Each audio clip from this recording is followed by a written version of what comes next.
Saré Costa da Cruz, da Coordenação Nacional de Entidades Negras.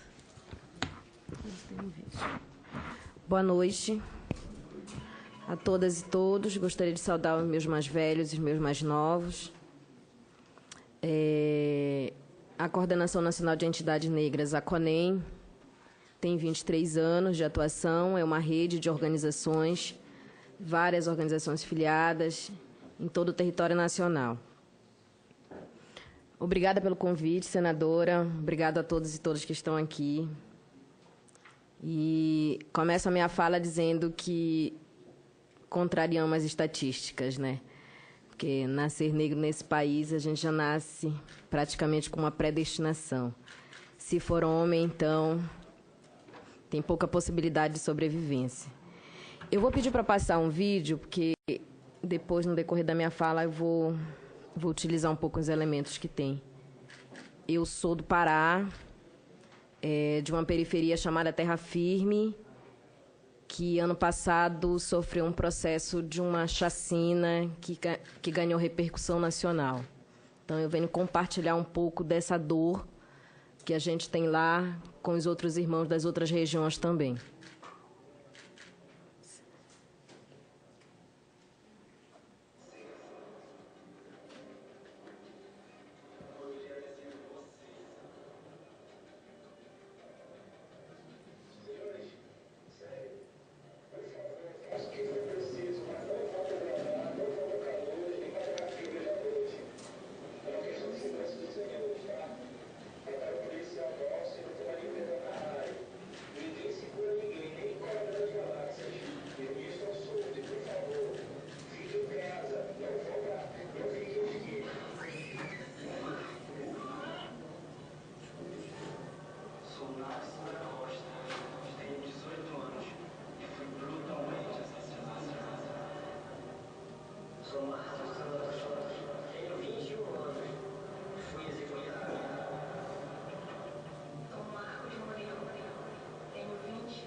Esse é um pequeno trecho de um documentário que um grupo de jovens do bairro da Terra Firme produziram após o processo da chacina de novembro.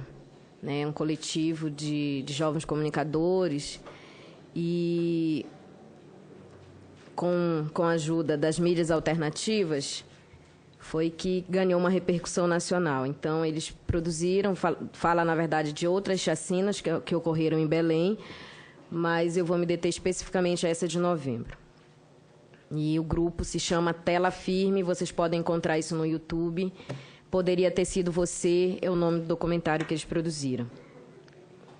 O sistema escravocrata no Brasil foi uma grande anomalia. 350 anos de escravidão, praticamente 4 séculos. Vivemos e convivemos com a herança perversa do sistema colonial, onde a população negra, em especial jovens negros, são cruelmente assassinados ao longo desses anos de abolição, entre aspas, pelas ruas deste país. Sofrem a face mais cruel do racismo. Já nascem predestinados à morte. Sofrem várias violações de seus direitos. Então, é essa herança do colonialismo que nós lidamos cotidianamente nesse país. Os companheiros e a companheira que me antecedeu mostraram vários dados oficiais do mapa da violência e outras pesquisas que alguns institutos vêm fazendo. E é um absurdo o número de mortes de jovens negros nesse país. E aí não dá mais para a gente aceitar esse tipo de mortalidade. Não dá para naturalizar essas mortes. Não dá para o Estado brasileiro tratar da vida dessas pessoas desta forma. Aliás, nem trata da vida dessas pessoas, porque essas pessoas não têm direito à vida. Viola o principal direito do ser humano, que é o direito à vida. A nossa juventude negra não tem direito à vida. Não tem direito de escolha. Quando o documentário diz poderia ter sido você, e diz que esse jovem foi executado com 16, com 20, com 33, com 25 anos, quantos jovens não foram executados e saciados? O que esses jovens poderiam ser? Precisamos fazer essa reflexão. Mas tem algo mais profundo ainda, que é a banalização da morte negra. Parece que o Estado brasileiro, a sociedade brasileira, não se comove com a morte dos jovens negros. Tem várias pesquisas. O próprio Estado produz pesquisas. As estatísticas estão aí para provar que desses jovens negros, 77 desses jovens que são assassinados, 77% são jovens negros. Mas não se toma uma medida eficaz com relação a isso. Não dá mais para a gente ficar no campo do debate. Nós não temos condições de esperar. Há quanto tempo a nossa população vem sendo exterminada? O projeto genocida continua, só que dessa vez de uma forma mais efervescente, eu diria. Porque cada vez mais cedo esses jovens estão sendo assassinados. Assassinados não. Os jovens negros estão executados. Porque eles quase nunca são assassinados com um tiro ou 2 tiros.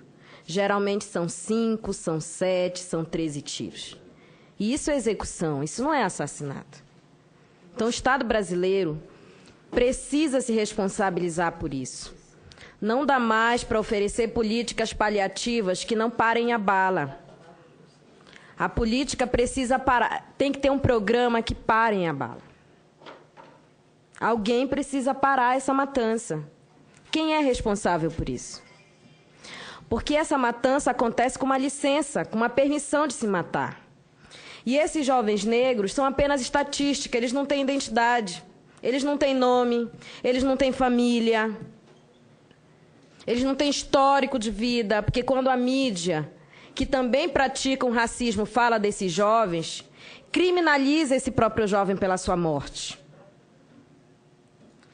E quase nunca aparece seu nome. É só mais um. Todos os dias, principalmente nas páginas policiais do meu estado, os jornais, você tem 4, 5 corpos estirados no chão. E você vai olhar, são corpos negros. Esses corpos não têm história. E a dor dessas mães que enterram diariamente seus filhos? Então não dá para generalizar e dizer que toda a juventude brasileira morre. É verdade, toda a juventude brasileira morre. Mas a juventude negra morre mais ainda. Ela está sendo assassinada. Ela está sendo impedida de viver. É diferente. Não tem a possibilidade de escolha. Não tem a possibilidade de viver. E aí eu tenho um filho de 4 anos. E eu fico pensando, será que meu filho vai viver aos 16, aos 30? Que tipo de projeto eu posso pensar para ele numa sociedade racista?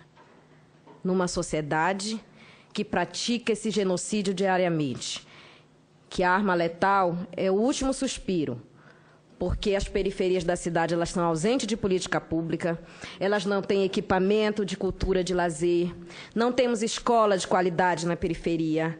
A população negra ainda é hoje tratada como cidadão de segunda categoria.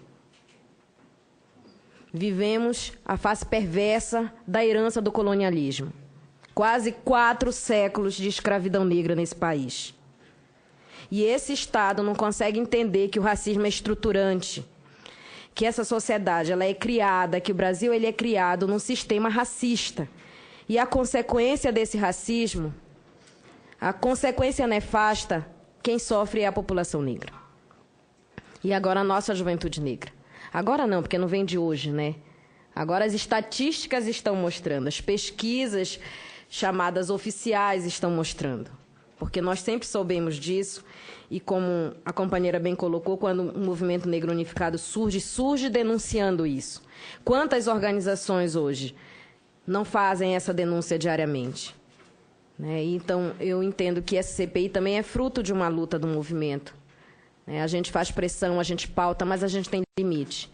Então, essa casa precisa dar uma resposta, o Congresso precisa dar uma resposta, o governo brasileiro precisa dar uma resposta concreta. Não dá mais para a gente ficar no campo do achismo, né, e ficar acreditando que a gente pode ter um país melhor se matando 20, 30 jovens diariamente. Como que a gente vai ter? Né? O processo de racialização do país continua. Não deu muito certo no século passado, mas parece que continua. Né? O processo de embranquecimento não funcionou muito, mas agora vai funcionar porque estão nos eliminando. Então, a ideia é nos tirar do mapa. Então, nós da CONEM entendemos que para isso é preciso associar uma série de políticas preventivas, políticas que funcionem, políticas que sejam articuladas nos territórios considerados vulneráveis. Mas não dá para fazer política sem orçamento. Não dá para pensar política pública para a população negra, que é mais de 50% da população desse país sem orçamento. Não dá para pensar política de juventude sem ter orçamento. A única sinalização que nós temos no poder público de uma política para a juventude é o Juventude Viva. Mas é um programa que ainda não consegue parar a bala. É um programa que não tem orçamento próprio. Se não tem orçamento, como é que tem compromisso? Como é que se faz política sem orçamento? Política para negro se faz sem orçamento? Só se for a política da matança. Porque a política da vida não tem como. Não tem como impedir que esses jovens sejam assassinados se não tiver um programa eficaz, que funcione nos territórios vulneráveis, que funcione de fato na periferia, na favela, que esses espaços sejam tratados como espaços que fazem parte da cidade. Não espaços onde ficam os bolsões de misérias, a falta de saneamento e todos os problemas da cidade colocados nesses espaços. Parece que a gente está por nossa própria conta, né? Parece que nós não temos uma representação do Estado. Parece que nós não fazemos parte do Estado brasileiro. O Estado brasileiro é extremamente racializado. Tem os espaços determinados para a população negra e os espaços para a população não negra. Então, nós precisamos acabar com isso. Nós estamos no século XXI. Essa população construiu e continua construindo esse país. Então, que essa CPI possa dar resposta, que essa CPI possa visitar os estados, possa dialogar com as famílias desses jovens, porque eles têm famílias. Né? Eles poderiam ter tido a possibilidade de ser o que eles quisessem ser, mas o jovem negro não tem essa possibilidade de escolher seu caminho. Essa escolha é saciada. E muitas das vezes com autorização do poder público, porque muitas dessas mortes são feitas em confronto, que eles chamam de confronto com a polícia, são execução de policiais que estão a serviço do Estado, que deveriam estar ao nosso serviço enquanto cidadãos. Mas como o Estado não nos reconhece como cidadãos, esses policiais também não nos reconhecem como cidadãos, como membros que fazem parte dessa sociedade, que também contribuem para o pagamento do seu salário. Né? Para eles, nós somos um eterno inimigo. Então, nesse sentido, que eu venho falar um pouco, e aí eu termino a minha fala dizendo que, nessa chacina que teve em novembro, do dia 4 do dia 5, lá no Pará, que foram mais de 16 jovens executados, teve um processo de investigação pela Assembleia Legislativa e foi produzido um relatório pela CPI, chamado CPI das Milícias, onde comprova o envolvimento, né, de policiais que trabalhavam para a milícia nesse processo. Então, isso é muito grave, porque tem uma responsabilidade do Estado. Então, que essa CPI também possa apurar esses casos nos mais diversos lugares do Brasil, porque, infelizmente, não é um caso isolado do Pará. Isso acontece no Pará, isso acontece em Salvador, isso acontece em São Paulo, acontece em vários estados da nação brasileira. Então, que essa CPI possa dar uma resposta, e principalmente uma resposta que pare a bala e que pare de matar os jovens negros. Obrigada.